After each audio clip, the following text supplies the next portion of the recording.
Let's make some bread this morning. I'm starting with 350 grams of active sourdough starter for this recipe.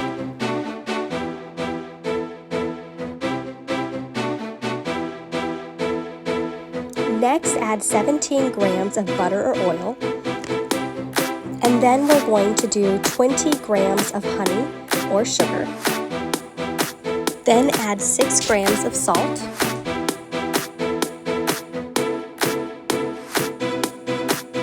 You'll need 174 grams of milk or buttermilk. I just did regular whole milk this time.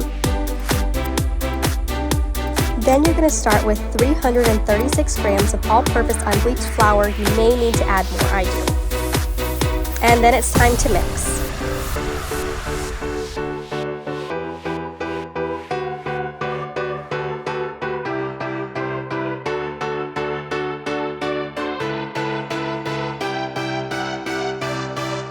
Once your dough is sticking to the hook like mine is, I usually take that to mean that it is done and I'm moving it into the bowl. I'm going to let it rise in. We are going to cover it with a damp cloth and put it in a warm place to rise for 2 to 3 hours until it's doubled.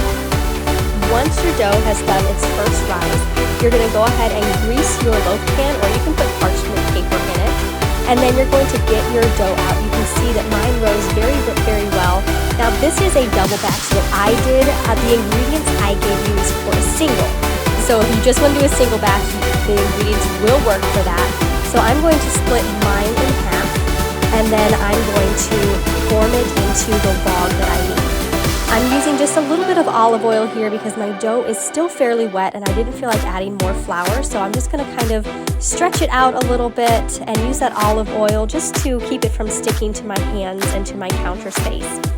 Once you've got it laid out about the size of your loaf pan, you're going to go ahead and roll it up and use your counter space or whatever surface you have to create tension, which is just where you push down and roll the dough against the counter until you see that top bit of dough tightening, and that's going to help it rise better on the second rise.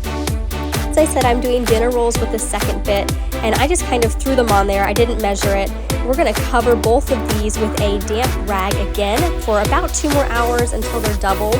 And then you can see I'm creating a vent with some tin foil here on the bread loaf.